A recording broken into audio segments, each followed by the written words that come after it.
Welcome to the Tipping Point program. I'm Mark Hitchcock, and on today's episode, I'm going to be talking about a little bit more about Ezekiel 38 and 39, this a very important prophecy that we see the stage being set for today. And in our subscriber portion, I want to answer some questions as well as respond to the news about some different technological developments, especially related to central bank digital currency. So be sure and join us for that part of the program. Well, I want to talk about Ezekiel 38 and 39. This is are two chapters that are very important today, I think, as we see the prophetic landscape developing in our world. We've talked about this a lot. I know Jimmy Evans has talked about it a lot. Greg Laurie's talked about it a lot. It's very important, obviously, in light of Russia's invasion of Ukraine. But I want to revisit this because there are a lot of developments just in the last couple of weeks that I think, again, are foreshadows of Ezekiel 38 and 39.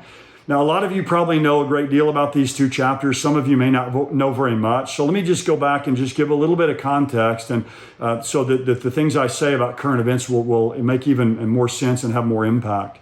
Ezekiel 38 and 39 are in this last section of the book of Ezekiel, this restoration section of the book. Ezekiel in chapters 1 to 24 has been giving the judgment against Judah back in that day. The Babylonians are going to come and take them into captivity.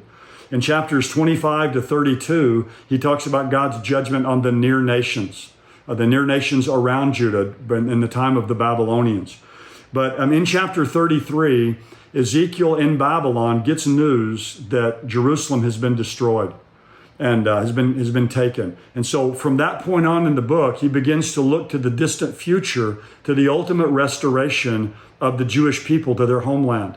And chapter 37 of Ezekiel is one of the great chapters in the Bible about the final restoration of the Jewish people to their land right before the end times unfold. It's the great chapter about the dry bones. And again, I think we're seeing today the partial fulfillment or the progressive fulfillment of Ezekiel 37 as the Jewish people just continue to come back to their land. And again, this is the most important prophecy because it sets the stage for these other prophecies to be fulfilled. Because obviously when we get to Ezekiel 38 and 39, which is a Russian Islamic invasion of Israel, well, Israel can't be invaded if the Jewish people aren't there. So that's the first precondition, is Israel being back in their land. And then Ezekiel chapter 38 verse 1 says, "The word of the Lord came to me saying, Son of man, set your face toward Gog of the land of Magog."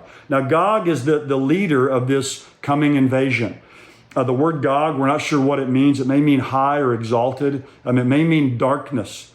But Gog will be the leader of this invasion. And again, if this invasion occurs within the next decade or two, certainly Vladimir Putin could be Gog. We don't know. But as I've mentioned before, Joel Rosenberg says he certainly is Gog-esque. He's Gog of the land of Magog, which Magog is the southern part of Russia, may include Ukraine. The prince of Rosh, which I believe Rosh there is Russia. Then Meshech, Tubal, and prophesy against him. Meshech and Tubal are in modern day Turkey, the central part of Turkey. And say, "Thus says the Lord God, I'm against you, O Gog, the prince of Rosh, Meshech, and Tubal. I will turn you about, put hooks in your jaws, I'll bring you out. All the army, horses, horsemen, all of them splendidly attired, a great company with buckler, shield, all of them wielding swords. Persia," that's Iran. The name was changed from Persia to Iran in 1935, and now it's known as the Islamic Republic of Iran. Ethiopia, that's Cush.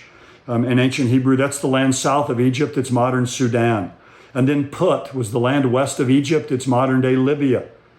All of them with shield and helmet. Gomer, with all its troops. Gomer is also in modern day Turkey. Beth Togarmah, the house of Togarmah, is in the eastern part of modern day Turkey. Notice from the remote parts of the north, with all its troops, many peoples with you. So these nations mentioned here, kind of the outer ring of nations of Israel's enemies. It could include nations within that, but at least these specific nations here are part of this invasion of Israel. And what's happening right now, Russia and Iran and Turkey are meeting in Iran. And I call these nations really the triple threat. This is the terrible trio here in the Gog-Magog prophecy. This is the triumvirate of evil. You have Russia, which is here Rosh and Magog. You have Iran, which is Persia, and you have Turkey, which is Meshech, Tubal, Gomer, and Togarmah. So 7 of the 10 proper names mentioned here in Ezekiel 38 encompass what we know today as Russia, Iran, and Turkey. And so they're meeting right now as I speak in Tehran. Turkey's President Recep Erdogan will be there to meet with Vladimir Putin of Russia. Now, what we've seen in Ukraine is very consistent with what the Bible says about Gog of the land of Magog in the end times. This aggressive behavior, this expansionist behavior, taking a neighboring country. Many believe that Putin, if he's able to take Ukraine, which it seems to me like he will just over time, just a long, drawn-out, grinding, just withering campaign. Some say he may try to move into Moldova or some of the other nations there that are not part of NATO. But we've seen that happening. We've all talked a lot about how that's a setup or a foreshadow of what Ezekiel in 38 and 39 predicts. But when you see Russia and Iran and Turkey all meeting in Tehran, this should send off the red flashing signals about the gathering of this Gog coalition. All 3 of these nations, Russia, Iran, and Turkey, are also very involved in Syria. That's going to be a lot of what they're going to talk about there is their involvement in Syria, which obviously is right on the northern border of Israel. Vladimir Putin, this is his first visit since the Ukraine invasion happened. It's his first visit to a foreign country in a long period of time. You know from Jimmy Evans' report last week that Russia is seeking surveillance as well as armed drones from Iran. So again, the ties between these nations are just being cemented more and more. Vladimir Putin, while he's there, is going to meet with the Iranian Ayatollah, who's the real power of the nation. The president there is a man named Raisi. So you have President Raisi, you have Vladimir Putin, and then you have Erdogan, who's the leader of Turkey. Vladimir Putin's going to meet with the Iranian Ayatollah Khamenei. And just this week as well, Iran themselves have come out and said that they're able now to produce a nuclear weapon. So all of this is happening here at the same time. And this is really what I would call, the Gog coalition that we see primarily coming together. Because the other nations mentioned here, nations like Put or Libya and Ethiopia, which is Cush, which is Sudan, these are kind of smaller players really within this Gog coalition. The main triple threat here is Russia, it's Iran, and it's Turkey. These are these 3 key players that are coming together. On July the 19th, again, which is today, as I'm speaking this video, there's going to be the 7th meeting of the top-level Turkish-Iranian Cooperation Council. So they're meeting for the 7th time. This is a top-level meeting called the Turkish-Iranian Cooperation Council. So Turkey, Iran, Russia, these 3 nations meeting together with this Gog coalition. Now, I want to just make one comment here. There's something else I want to talk about related to current events. It's very important that's developing. But I want to talk about something else for a moment, and that is, when is this Gog-Magog invasion going to take place? It tells us, look, Israel's going to be regathered to their land in the end times. At some point in time when Israel's regathered, these nations led by Russia, Iran, and Turkey are going to invade Israel. They're going to come to wipe Israel out. Bible prophecy teachers disagree greatly on the timing of this invasion. In fact, there's been 6 different time periods within the end times that this invasion has been placed, all the way from before the rapture to the end of the millennial reign of Jesus. Again, I won't have time in this video to go into all the different reasons, but I've mentioned this before, but I just want to say this again because I think it's important in this context to say that I think this will happen during the first half of the coming 7-year tribulation period. Many others believe it'll happen before the tribulation, maybe before the rapture, and certainly that's possible. But we have a couple of clues, a couple of chronological clues in Ezekiel 38. It tells us that when this invasion happens, obviously the main precondition is Israel's back in their land. They're living securely in their land. So the precondition, first one is they're there. The second one is, it says they're living prosperously. They're prospering greatly. Well, that's been fulfilled as well. Israel's a prosperous nation. But the third precondition is it says they're going to be at rest and they're going to be living securely. Now, some would say, well, Israel's at rest and secure today. I was just over there 2 years ago. You go to Israel, you feel very safe there. We plan on taking a group there next March, Lord willing. So we go there because we consider it to be a safe place. But when it says here in Ezekiel that they're going to be at rest and living securely, I would say that the Jewish people today in Israel are hardly at rest. I mean, they're on high alert constantly with the enemies that surround them, especially Hezbollah in the north and Hamas and the threats they're receiving from Iran. So it seems to me that this invasion will occur while Israel has their guaranteed peace from the Antichrist. The event that starts the 7-year tribulation is the Antichrist makes a peace treaty with Israel, some kind of guaranteed safety for them. It evidently allows them to either rebuild their temple or to offer sacrifices there on that Temple Mount. So it seems to me that fits best when Israel's at rest and living securely. That's when this invasion will take place. Now, again, many people would say it's going to happen even before the rapture. It could happen any time, which would make what I'm talking about here today even more urgent or imminent. But I see more stage setting that will take place. The rapture will occur. When the rapture occurs, the Antichrist will come on the world scene as the great peacemaker. He'll broker this treaty with Israel, the 7-year treaty.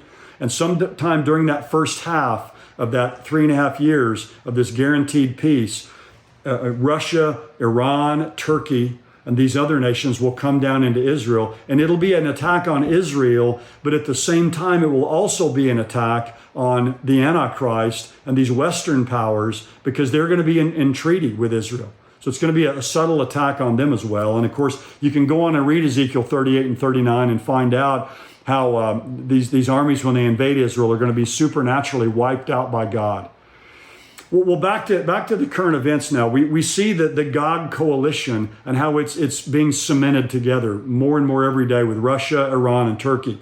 But further on in Ezekiel 38, down in verse 13, we find out about another coalition of nations. Now, these nations are not the attackers. We could call them the objectors.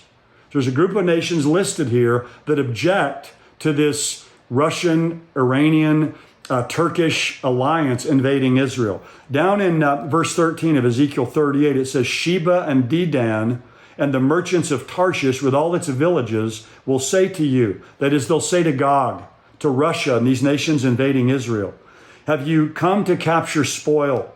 Have you assembled your company to seize plunder, to carry away silver and gold, to take away cattle and goods, to capture a great spoil?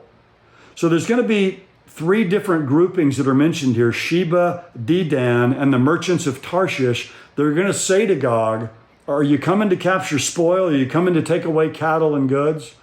So they don't get involved. They stay on the sidelines, but nevertheless, they're giving what I refer to as kind of a lame protest to what's taking place. So we have Sheba, we have Dedan, and we have these young lions of Tarshish. Now, if you read the Old Testament, Sheba is mentioned a little bit over 30 times in the Old Testament.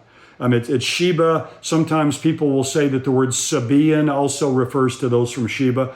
Probably the most common reference you may think of in your mind is, remember the Queen of Sheba. The Queen of Sheba came to visit King Solomon and see his great wealth and hear his wisdom. But Sheba is the area of southern Arabia. It includes Saudi Arabia. It may also include Yemen, which obviously is a place of great turmoil today, with a lot of terrorist activity taking place in Yemen. But Sheba is fairly easy to identify. And Sheba is mentioned several times, 3 times in the book of Ezekiel. This is just one of them here. But the next nation mentioned is Dedan. Dedan's mentioned about 11 times in the Old Testament. Mentioned 4 times in the book of Ezekiel.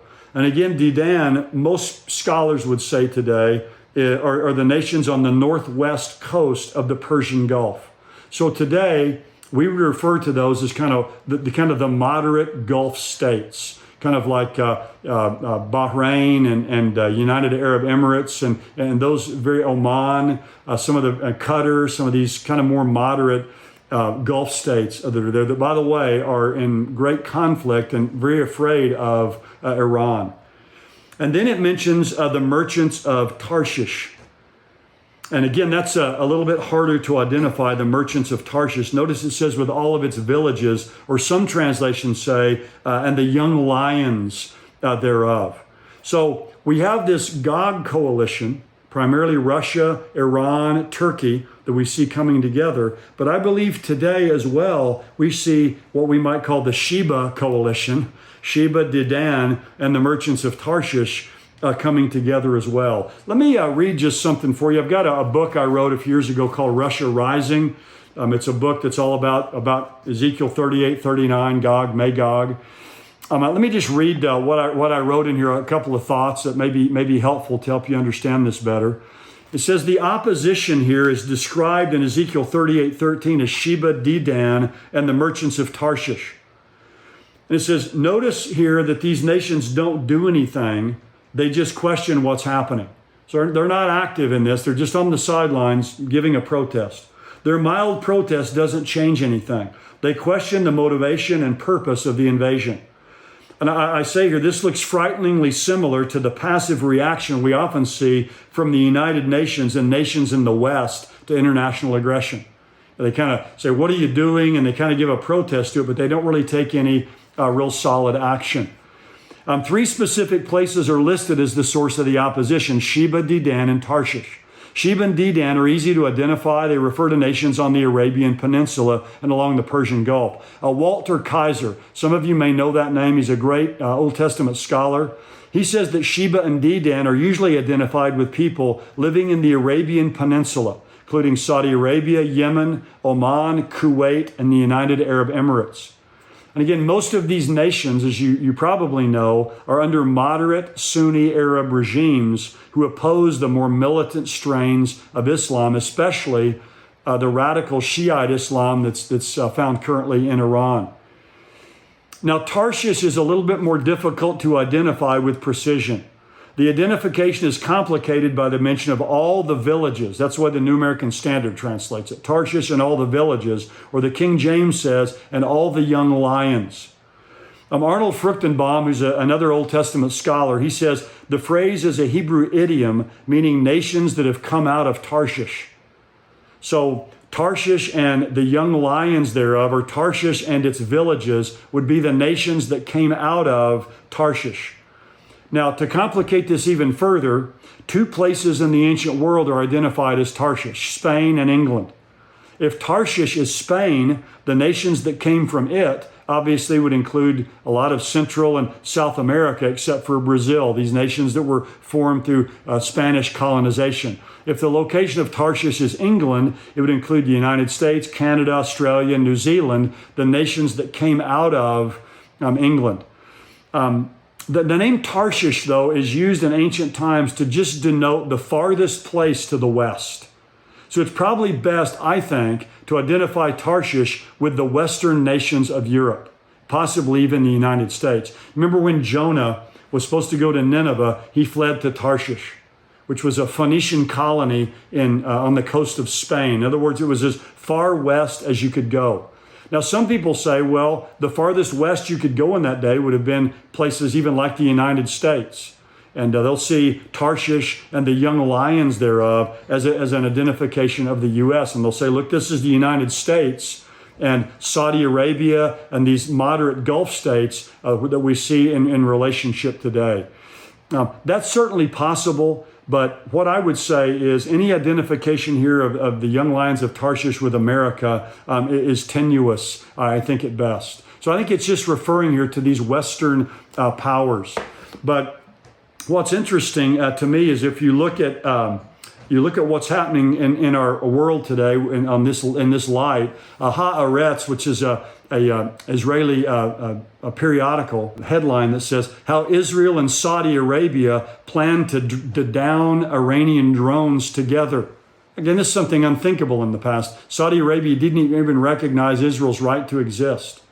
But it says the establishment of a joint aerial defense system for Israel and Gulf states against Iranian missiles and drones is on Biden's agenda visiting the region this week. And it goes on to say in this article, the Regional Defense Alliance that Defense Minister Benny Gantz and other politicians have been talking up in recent weeks. They've dubbed it MEAD, M-E-A-D, which is Middle East Air Defense. So what we see happening before our eyes is the same time that the God coalition is coalescing, Russia, Iran, and Turkey, we also see what we might call the Sheba coalition or the Tarshish coalition coming together as well, where you have Saudi Arabia, these more moderate Gulf states, entering into friendly relations with Israel through the Abraham Accords, and now what we see in the growing relations between Saudi Arabia and Israel. And again, these Western powers, probably designated here by Tarshish, that are behind all this as well, with NATO and the EU and these other nations, and possibly the United States being included in this as well. So you see both sides really, or both of these coalitions coming together, the attackers, the attacking nations, but also the nations that are going to object to this. We see both of these things happening at the same time, which again should be a strong indication to us that these events are not too far away from us on the horizon, which means the rapture must be even sooner. And so you and I need to be ready and keep looking up. Welcome back to the Tipping Point program, and thank you for being a subscriber. There are many things obviously happening in the news. There always are. You just kind of have to go through and try to cherry pick a few things of what's happening in our world today. And again, I always like to mention, I think this is an important reminder for us. My view is the things we see happening in the world today are not necessarily, most of them, the fulfillment of prophecies. What they are is they're the setup, they're the stage setting, they're the foreshadows of what's coming. I really see only two main prophecies that are being fulfilled today, or in the process of being fulfilled.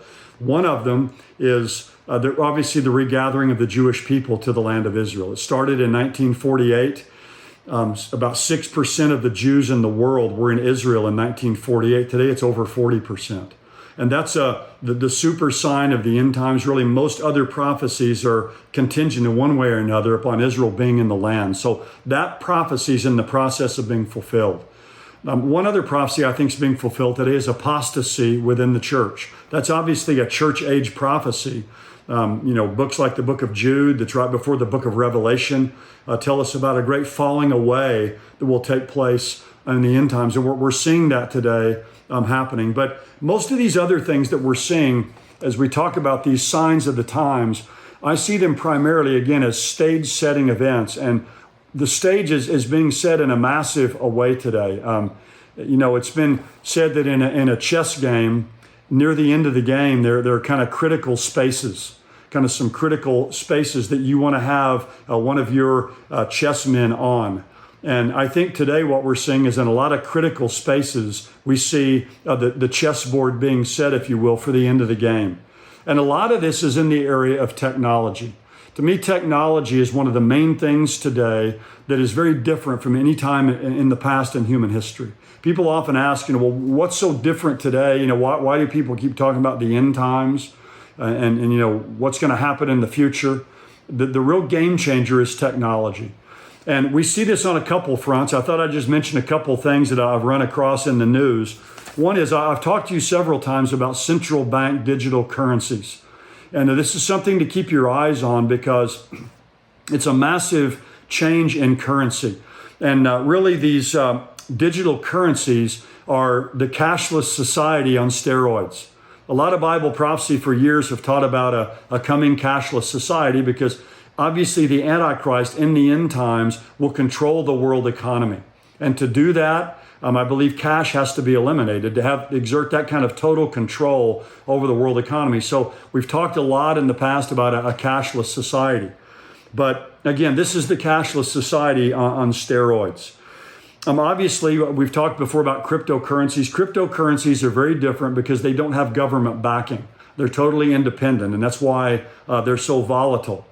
But with these central bank digital currencies, they're put out by countries, by nations, and it's all about control. It's going to be all about controlling people's finances, and all of this, again, I think foreshadows the total economic global government control or economic control of the Antichrist.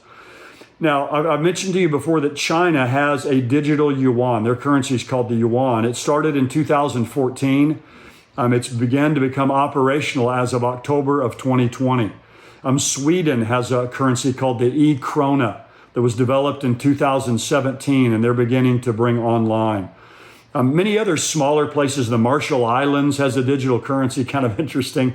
So did the Bahamas. The Bahamas have what they call the sand dollar, and it was fully deployed in October of 2020.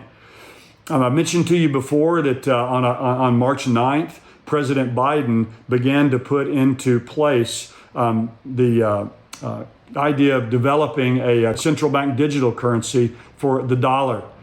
But an interesting development just this week, South Korea is starting real-world testing of central bank digital currency with 10 commercial banks. This is a new report. The Bank of Korea is progressing to the next phase of its central bank digital currency development, which is real-world testing. In this phase, the central bank intends to onboard commercial banks to test interoperability between the central bank digital currency and their IT systems. This phase is expected to conclude before 2022 ends, as the Bank of Korea says it plans to publish an updated report on the central bank digital currency project by the end of the year. They're still undecided, it says, about releasing the central bank-backed digital currency, despite having completed 2 phases of research into the subject. So this is a major global player, other than China now, who has really adopted this central bank digital currency, and they're doing all kinds of tests and phasing of this before they roll this out. But again, if America eventually has a digital dollar, this will just pave the way for the Antichrist when he comes on the world scene to take control of these digital currencies, maybe make one global digital currency, and he will have control over the economy of the entire world at that point in time. So this is an important development, and the fact that President Biden has signed this executive order to look into the development of a digital dollar is very significant. And what South Korea is doing now, I think, is very important in this light as well. Another article that is fascinating really relates to technology. I've talked to you quite a bit about the World Economic Forum, the Great Reset. I mentioned to you before, Jeff Kinley and I have a new book, just came out about a month ago, called Global Reset. And in the book, we talk all about the World Economic Forum that was developed by Klaus Schwab about 50 years ago. They meet in Davos, Switzerland every year. Their goal basically is to take over the economy, immigration, healthcare, really every aspect of global control. And they meet every year in Davos, Switzerland, as I said, and they're seizing on these different crises in our world to gain more control. Well, one of Klaus Schwab's famous statements is, again, the founder of the World Economic Forum, is you will own nothing and you'll be happy. That's one of the famous statements he's made. But there's an article I ran across that says this: new insight on Klaus Schwab's you will own nothing and be happy. How AI and the internet have things you will control. They'll control everything you do in life. So the article says this. Let me just read a few excerpts from this and think about this. When Klaus Schwab or some other globalist tells you that you will own nothing, they don't necessarily mean that you will literally not own a thing and just rent it, but you'll just rent everything from the billionaires. So notice, say, while you may technically still own a house, a car, computers, appliances, a cell phone, etc., in the emerging digital economy, do you really own it? By that I mean, do you have full control over the usage of those products? If you have a deed or a receipt that says paid in full, are there special service fees required for the privileges of using that product? He says this is all happening with our vehicles. And not only with luxury add-ons such as heated seats, you buy it, they own the software to block certain features. You have to pay them to unlock those features. Or at the very least, they require you to register the product to unlock certain features. You may not need to pay them, but by registering, you still hand over your personal data for free. And he says it's about to get much worse. By 2026, the federal government has mandated all vehicle manufacturers include a remote kill switch in every vehicle that leaves their factories. We're talking about not just a seat that won't heat, but a car that potentially won't run. then you really won't own that car at all, because as soon as your social credit score dips below a certain level, the government can just flip the kill switch and your car has been rendered inoperable. So they're going to have control over your car. I mean, all the technology that's there, somebody remotely hits the kill switch, you don't have a car. So it's not that you won't own a car, but you won't really own it. Somebody else will really have control over it.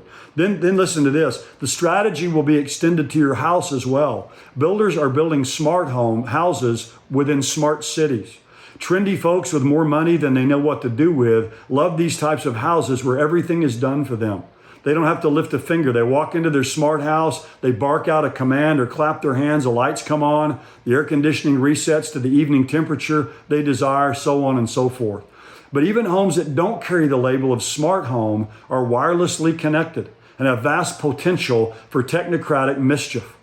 80% of U.S. homes already have the mechanism in place for the technocrats to intervene in your energy consumption. They're called smart meters, little chips that interact with the power grid, monitoring not only how much power we're using in real time, but where exactly that power is drawing from. Every appliance made over the last 20 years or so contains a chip that's talking to the smart meter and telling the power company everything it needs to know about where your electric power usage is coming from.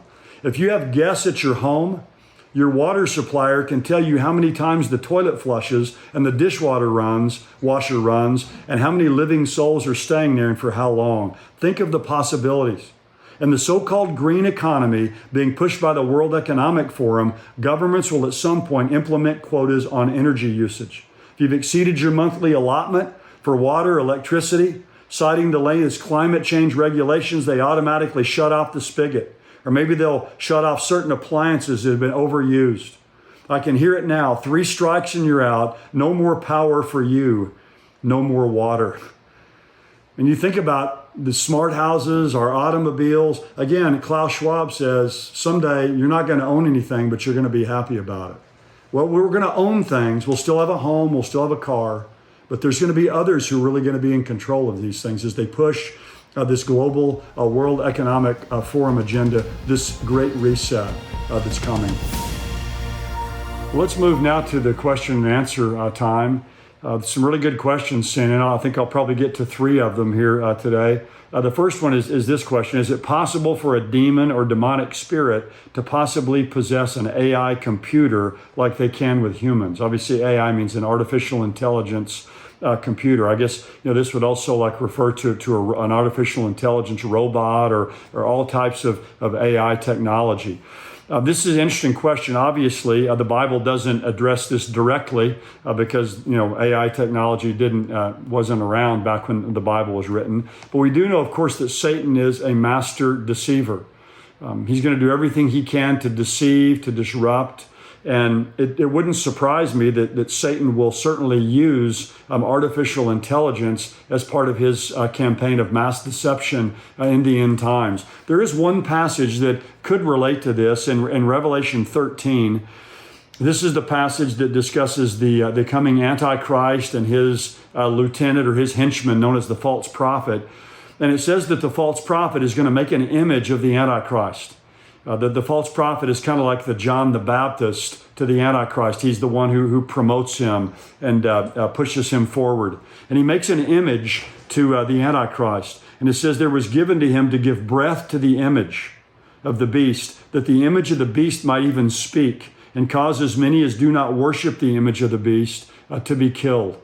So there's going to be an image that's going to be constructed of the Antichrist. It probably will look like him. It's going to be placed, I believe, in the Holy of Holies in the Jewish temple, a rebuilt temple, the third temple in Jerusalem. And people will be called upon to bow down to this image. But it says this image is going to be given life and it's going to even speak. Now, I don't think this is going to be some sleight of hand or some kind of trick, because obviously people today are savvy enough to know that it's just some kind of manipulation. So I think this image is going to literally be animated and speak. Well, obviously it wouldn't be God who is doing this, because God's not going to deceive people. So it must be Satan who's giving life and animation to this image.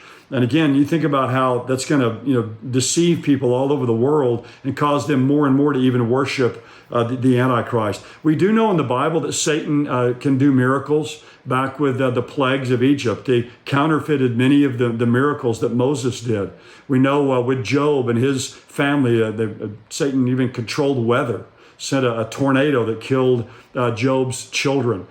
So we know that Satan can do miracles. It says in 2 Thessalonians chapter 2 that the Antichrist is going to do all kinds of lying signs and wonders. And again, they're called lying wonders, not because they're not real, but because the purpose of them will be to deceive. So I do believe in Revelation 13, we have some indication that demonic spirits, Satan himself, will do something, possess or animate this image in some way that's going to cause more deception and cause people even more to follow after the Antichrist and to worship him as God. And so we shouldn't be surprised if between now and then, Satan certainly will use artificial intelligence as well to manipulate people and to cause deception.